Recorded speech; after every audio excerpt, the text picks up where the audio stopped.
Hi friends, welcome to Paru's world. ഇന്ന് നമ്മൾ ഒരു തട്ടുകട സ്റ്റൈൽ കോളിഫ്ലവർ ഫ്രൈ ആണ് ചെയ്യുന്നത്.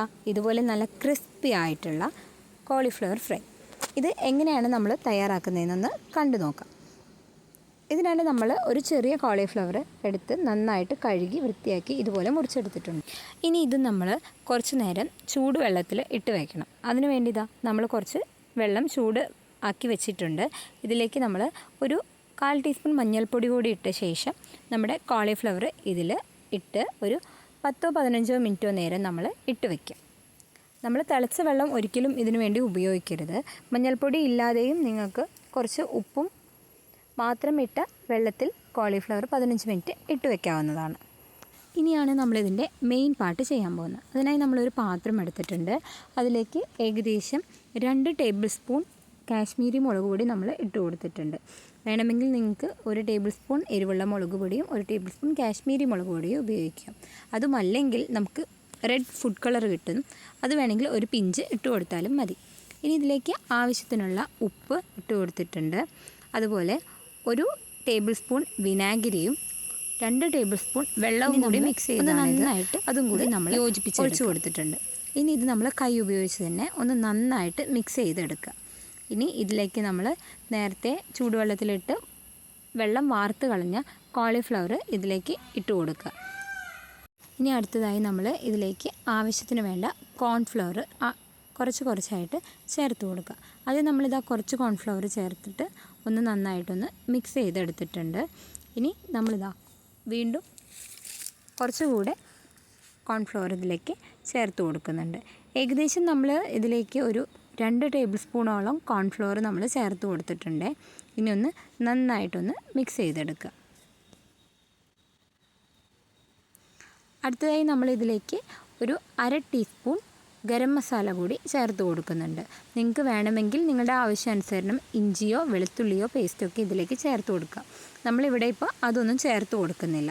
ഇനി ഒന്ന് നന്നായിട്ട് മിക്സ് ചെയ്ത ശേഷം ഒരു 10 മിനിറ്റ് നേരം നമ്മളിത് റെസ്റ്റ് ചെയ്യാൻ വേണ്ടി മാറ്റി വയ്ക്കാം. ഇനി ഇത് നമുക്ക് വറുത്തെടുക്കാനായിട്ട് ഒരു ചീനച്ചട്ടി അടുപ്പിൽ വെച്ചിട്ടുണ്ട്. ഇപ്പോൾ ഞങ്ങളിവിടെ വെളിച്ചെണ്ണയാണ് ഉപയോഗിക്കുന്നത്. നിങ്ങൾക്ക് ഏത് എണ്ണയിൽ വേണമെങ്കിൽ വറുത്തെടുക്കാവുന്ന സൺഫ്ലവർ ഓയിലായാലും കുഴപ്പമില്ല. നമ്മൾ ആവശ്യത്തിനുള്ള വെളിച്ചെണ്ണ ഒഴിച്ച് നന്നായിട്ട് ചൂടാവാൻ വേണ്ടി വെച്ചിട്ടുണ്ട്. ഇനി ഇതിലേക്ക് നമുക്ക് ഓരോരോ കോളിഫ്ലവറായിട്ട് ഇട്ട് കൊടുക്കാം.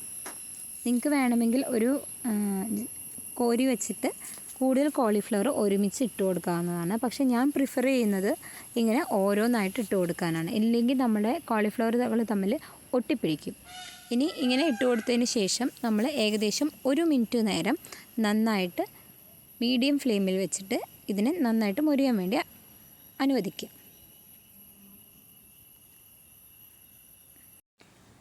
ഇനി നമ്മൾ ഏകദേശം ഒരു 1.5 മിനിറ്റോളം നേരം ഇതിനെ അനക്കാതെ, അതായത് നമ്മൾ ഇളക്കി കൊടുക്കാതെ തന്നെ മൊരിയാൻ വേണ്ടി അനുവദിക്കുക. ഒരിക്കലും നമ്മൾ ഇളക്കി കൊടുക്കരുത്. അപ്പോൾ നമ്മുടെ കോളിഫ്ലവറിൻ്റെ പുറത്തെ കോട്ടിങ്ങുകളൊക്കെ ഇളകി പോകാനുള്ള സാധ്യതയുണ്ട്. ഇനി 1 മിനിറ്റിന് ശേഷം നമുക്ക് ഒന്ന് മറിച്ചിട്ട് കൊടുക്കാം. ഇപ്പോൾ ഏകദേശം 1.5 മിനിറ്റ് നേരം കഴിഞ്ഞിട്ടുണ്ട്. ഇനി ഇതിനെ ഒന്ന് മറിച്ചിട്ട് കൊടുത്തിട്ടുണ്ട്. ഇനി വീണ്ടും നമുക്ക് ഒരു 1.5 മിനിറ്റ് നേരം കൂടെ ഇതിനെ ഒരു മീഡിയം ഫ്ലെയിമിൽ വെച്ച് കൊടുക്കാം. ഇപ്പോൾ നമ്മുടെ കോളിഫ്ലവർ കറക്റ്റായിട്ട് ആയിട്ടുണ്ട്. ഇനി നമുക്കിതിലേക്ക് കുറച്ച് കറിവേപ്പിലകൾ കൂടി ഇട്ട് കൊടുത്തിട്ട് നമ്മുടെ കോളിഫ്ലവറിനെ നമുക്ക് എണ്ണയിൽ നിന്ന് കോരി മാറ്റാം. ഇതുപോലെ നമ്മുടെ വീട്ടിൽ തന്നെ നമുക്ക് തട്ടുകടയിൽ നിന്ന് കിട്ടുന്ന അതേ രുചിയിൽ കോളിഫ്ലവർ ഫ്രൈ തയ്യാറാക്കി എടുക്കാവുന്നതാണ്. ഈ റെസിപ്പി നിങ്ങൾക്ക് ഇഷ്ടമായി കഴിഞ്ഞാൽ ലൈക്ക് ചെയ്യാനും ഷെയർ ചെയ്യാനും സബ്സ്ക്രൈബ് ചെയ്യാനും മറക്കല്ലേ. നിങ്ങളുടെ വിലയേറിയ അഭിപ്രായങ്ങൾ തീർച്ചയായും കമൻറ്റ് ബോക്സിൽ രേഖപ്പെടുത്തണം. Thank you for watching. ഇതുപോലെ വ്യത്യസ്തമാർന്ന മറ്റൊരു വീഡിയോയുമായി നമുക്ക് വീണ്ടും കാണാം.